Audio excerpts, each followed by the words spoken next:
the domino effect. Have you ever seen a perfectly arranged line of dominoes? Just one gentle nudge and kaboom! Everything tumbles. The domino effect isn't just a party trick or the reason your grandma's knickknacks mysteriously crash. It's also classic political physics. When one dictatorship collapses, neighboring regimes start sweating like a snowman in a sauna. It happened in 1989 when Eastern European communism fell faster than you can say glasnost. Poland held free elections, Hungary opened its borders, and whoosh! By Christmas, Romania's Ceausescu was history. This isn't just coincidence. Tiny sparks next door fuel courage for rebels within, suggesting, hey, we could do this too. But it's not all inspirational. Sometimes dictatorships spend more on secret police and barricades, convinced someone's got their number. The French Revolution kick-started revolutions across Europe in the 19th century. No social media required. The catch? Dominoes can get stuck, toppled halfway, leaving some regimes clinging on, waving frantically. As philosopher George Santayana put it, those who cannot remember the past are condemned to repeat it. So when one dictatorship topples, history often asks, who's next? And will anyone be left to clean up the pieces? Or do they just blame the cat? Crowd uprisings. Imagine you've told your parents you'd clean your room tomorrow for years. Then suddenly your siblings form a protest in the hallway. Crowd uprisings are just like that, but with a little more fire and slightly more existential risk. Across history, the masses have had enough, and with a mix of courage and chaos, have knocked dictatorships off their pedestals. Take the Arab Spring. In 2010, the humble self-immolation of Mohammed Bouazizi sparked a tidal wave of demonstrations, toppling rulers from Tunisia to Egypt, faster than you can Google fastest government collapse. But public power isn't a new recipe. Think the classic storming the Bastille aesthetic, or the People Power Revolution in the Philippines, where millions wielded everything from prayer to panache against Marcos's martial law. Of course, crowd uprisings can look more like street festivals, chants, banners, karaoke machines. Other times, a bit less block party, a bit more run for your life. The philosopher John Stuart Mill once mused, one person with a belief is equal to a force of 99 who have only interests. The real question, how many annoyed citizens does it take to change a regime? If you said just one brave soul with a megaphone, history might agree. Power corrupts. Absolute power corrupts absolutely, said Lord Acton, with a flair for understatement.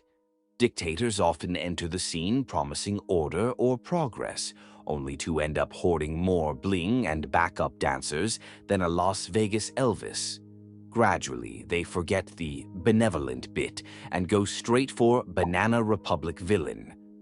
Why does this happen? Isolation, cults of personality, a stubborn addiction to gold-plated toilets and 10-meter portraits. Over time, the people start noticing. Eventually, the leader's grasp tightens, while trust and luck both evaporate. Cue slow-motion collapse.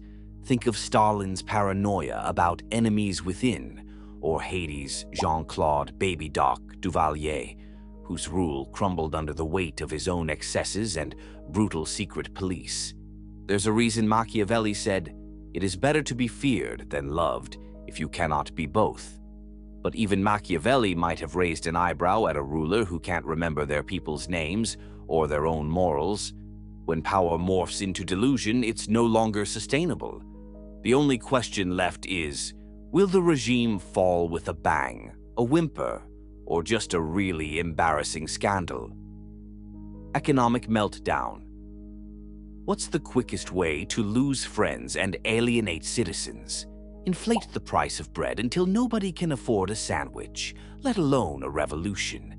Economic meltdown is dictatorship kryptonite. a recipe featuring unemployment, empty shelves, and just a pinch of hyperinflation. Look at Zimbabwe under Robert Mugabe.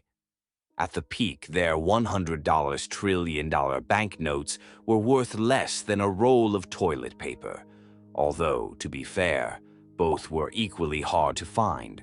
Or consider the Soviet Union, where the 1980s economy was more smoke and mirrors than success, queues for shoes, shortages of everything but slogans. When economic pain goes viral, desperate citizens start asking themselves, is it us, or is the emperor just wearing slightly more ragged clothes? French historian Alexis de Tocqueville once remarked, the most dangerous moment for a bad government is when it begins to reform. It's true, economic pain undermines even the cleverest propaganda. When the basic social contract, at least some bread for some obedience, no longer works, that's one basket dictators can't afford to drop. Propaganda failure. Propaganda, it turns out, is a bit like duct tape. Great for patching holes, but eventually the roof caves in. Dictatorships love propaganda more than teenagers love memes. But when the stories start to sound fishy, think, no, it's not a famine, it's a potato appreciation month. People catch on.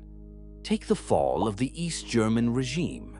When 1989 rolled around, their newspapers claimed all is well.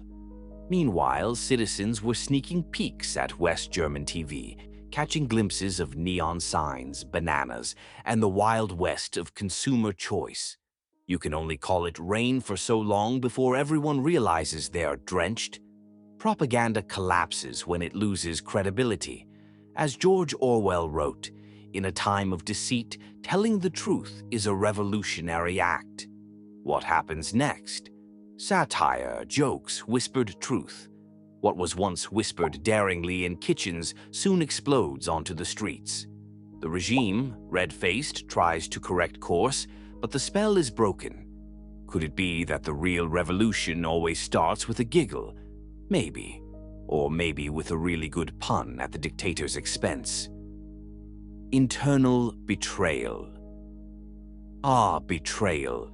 The plot twist every dictator dreads but rarely suspects. You trust your generals, ministers, even your taster, especially your taster, until suddenly they're plotting with your rivals over cold soup. Internal betrayal is less a thunderstorm, more a slow, leaky roof. By the time anyone notices, it's already raining indoors. From Caesar's infamous et tu, brute moment to Romania's 1989 revolution, where Ceausescu's key lieutenants flipped sides mid-speech, it's clear that dictatorships breed more grudges than grudges breed stress balls. Why? Because paranoia and power hoarding push once loyal insiders to mutinous moods. Tocqueville observed the paradox. The desire for improvement is not always the same as loyalty to the rulers. In other words, nobody likes being the fall guy or the scapegoat. Sooner or later, someone trades the boss's trust for an offer they can't refuse. The dictator wakes up to a new regime, sometimes with their breakfast cold and their portrait already torn down. Moral of the story: choose your friends, or at least your tasters, very, very wisely. Foreign intervention. If you thought reality TV was dramatic, try regime change brought to you live by foreign powers. Sometimes a dictatorship's collapse isn't homemade. It's been given a little nudge, or push, or occasionally full-blown invasion by outside forces. Think Iraq in 2003. Saddam's statues tumbled courtesy of the US and coalition troops. Or Chile in 1973, when CIA-backed efforts toppled Salvador Allende in favor of a military junta. Sometimes this is about ideology, sometimes oil, sometimes dominoes again. See above. Rarely is it subtle. The phrase international community can be as loaded as a clown car at the circus. The philosopher Thomas Hobbes once said, "Force and fraud are in war the two cardinal virtues." But as history shows, interventions often leave a mess behind. What comes next can be as unpredictable as a toddler in a toy store. So the question lingers: is foreign intervention a rescue mission, or just adding extra ingredients to an already chaotic stew? Spoiler alert, rarely does everyone agree. Technology revolutions. From the printing press to Twitter, technology is the ultimate regime disruptor. Think of it as the Wi-Fi connection dictators never want you to have. When new communication tools burst onto the scene, old-school control often short-circuits. Martin Luther's 95 Theses went viral by 16th century standards. 8 weeks and it was Europe's trending topic.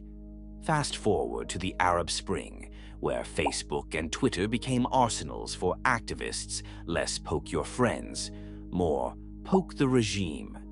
Secret police can raid pamphlet printers but peek internet memes? Good luck. Of course, technology is double-edged. Dictators have tried unplugging the internet, banning radios, even blocking pigeons. Okay, maybe not pigeons. But as philosopher Marshall McLuhan quipped, the medium is the message. Once people get a taste of connection, it's tough to put the digital toothpaste back in the tube. So next time you scroll through a trending hashtag, remember, today's GIFs and group chats might be tomorrow's fuel for freedom, or at the very least, a really good story for the history books. Found this video interesting? Leave us a like and subscribe for more videos like this one. Let us know what we should cover next in the comments below.